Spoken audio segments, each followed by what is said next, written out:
माया घर में अकेली बैठकर न्यूज़पेपर पढ़ रही होती है कि तभी उसके दरवाजे पर एक दस्तक होती है और माया खुद से बोलती है, अरे भला इस समय कौन हो सकता है।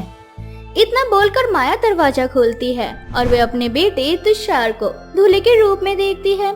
साथ ही उसके साथ एक लड़की भी होती है जो कि दुल्हन बनी होती है।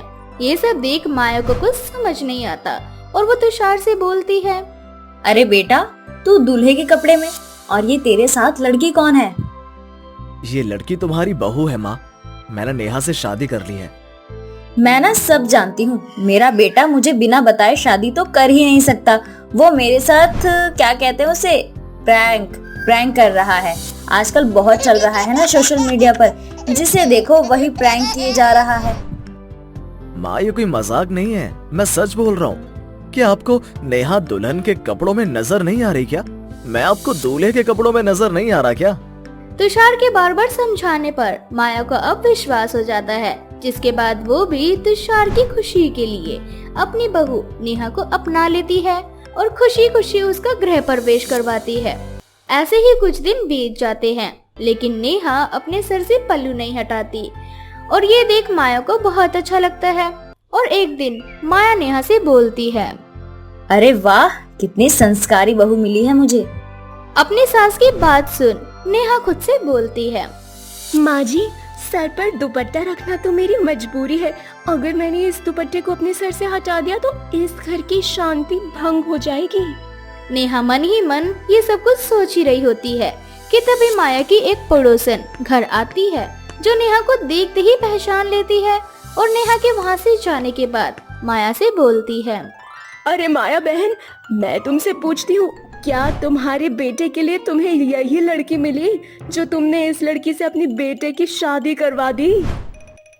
अपनी पड़ोसन की ऐसी बात सुन माया को बहुत गुस्सा आता है और वे अपनी पड़ोसन से बोलती है, बहन, तुम्हें बताने की जरूरत नहीं है कि मेरे घर के लिए कौन सी लड़की सही है और कौन सी नहीं।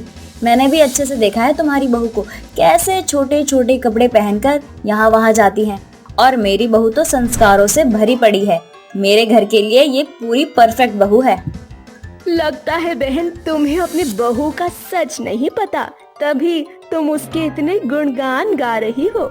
माया बहन, जब तुम्हें अपनी बहू का सच पता चलेगा ना, तो अब तुम अपने बेटे से खुद लड़ोगी। मुझे मेरी बहू का सारा सच पता है। मुझे तुमसे जानने की जरूरत नहीं है। मेरी बहू जैसी भी है बहुत अच्छी है, मेरा अच्छे से ख्याल रखती है। मैं तुम्हारी और बेइज्जती करूं इससे पहले तुम यहाँ से खुद चली जाओ। अपनी इतनी बेइज्जती होता देख वे औरत अपना पैर पटकते हुए वहाँ से चली जाती है। जिसके बाद माया अपनी बहू नेहा से बात करने के लिए रसोई में जाती है, जहाँ वो नेहा के लंबे लंबे कान देखती है। उसके हाथी जैसे बड़े कान देखकर माया की तो होश आवाज उड़ जाते हैं और वे जोर से चीखती हुई अपनी बहू से बोलती है, बहू, ये तेरे कानों को क्या हो गया? इतने बड़े बड़े तेरे कान कैसे हो गए? लग रहा है जैसे कि तू किसी सर्कस में काम करती है। देख बहू, मुझे ये तेरे नकली कान बिल्कुल भी अच्छे नहीं लग रहे। कितने बड़े बड़े दिखाई दे रहे हैं। इसे अभी निकाल कर फेंक। इतना बोलकर माया अपनी बहू के कानों को खींचने लगती है, जिस पर नेहा अपने सास के दोनों हाथ अपने कानों से हटाकर उससे बोलती है, माँ जी, ये मेरे असली कान हैं और इन्हीं को छुपाने के लिए मैं हमेशा अपने सर पर दुपट्टा रखती हूँ, ताकि कोई मेरे लंबे लंबे कान को ना देख ले। अगर आपने मेरे इन बड़े कानों को पहले देख लिया होता तो आप ही मेरा मजाक उड़ाती और आप मुझे अपनी बहू के रूप में शायद कभी नहीं अपनाती। मेरे साथ इतना बड़ा धोखा। मैं जिसे संस्कारी बहू समझ रही थी, वो संस्कारी नहीं बल्कि हाथी जैसे बड़े बड़े कानों वाली बहू है। आने दो तुषार को, उसे तो मैं बाद में बताऊंगी। इस तरह से माया नेहा से नाराज होकर अपने कमरे में चली जाती है और तुषार के आने का इंतजार करती है। रात होते ही जैसे ही तुषार अपने घर आता है, माया नेहा को खींचकर लाती है और उसके लंबे लंबे कान तुषार को दिखाते हुए उससे बोलती है, निकम्मे, तू मेरे लिए इतनी लंबे कानों वाली बहू लेकर आया है। मैंने तुझसे संस्कारी बहू मांगी थी, लेकिन तू इसे उठाकर ले आया यहाँ पर। तू क्या अंधा हो गया था या तेरे अकल पे पत्थर पड़े थे कि तुझे दिखाई नहीं दे रहा था कि इस लड़की के कान कितने लंबे हैं? कहीं ऐसा तो नहीं कि तुझे खुद नहीं पता था कि इसके कान ऐसे हैं? वो बेचारी पड़ोसन मुझे इसके लंबे कानों का सच बताने जा रही थी, लेकिन मैंने उसे ही सुना दिया। हे भगवान, क्या हो गया है मेरे साथ। ये बोलकर माया बैठकर रोने लगती है, जिस पर तुषार अपनी माँ से बोलता है, माँ, आप रोना बंद करो। नेहा ने मुझे या आपको कोई धोखा नहीं दिया है। मैं नेहा के इन लंबे कानों के बारे में पहले से जानता था और नेहा ने मुझे बोला था कि मैं आपको उसके लंबे कानों की सच्चाई बता दूं, पर मैंने ही उसे मना किया था कि आपको अभी कुछ ना बताया जाए, क्योंकि मैं जानता था कि अगर आपको अभी नेहा की सच्चाई पता चल जाएगी तो आप कुछ इसी तरह से रिएक्ट करोगी। अरे बेटा, मेरे रिजेक्ट की छोड़। जब समाज को पता चलेगा ना कि मेरे घर में संस्कारी बहू नहीं बल्कि लंबे कानों वाली बहू आई है, तो उनका क्या रिएक्ट होगा वो तो तुझे बाद में पता चलेगा। लोग हमारा मजाक बनाएंगे और हम कहीं मुंह दिखाने लायक नहीं रहेंगे। माँ, मैं सब जानता हूँ और इसीलिए तो मैंने नेहा से शादी करी। तू कहना क्या चाहता है? माँ, मैं नेहा से बहुत प्यार करता था, पर वो हमेशा अपने सिर और कानों को ढक कर रहती थी और इसलिए सब उसका अक्सर मजाक बनाया करते थे।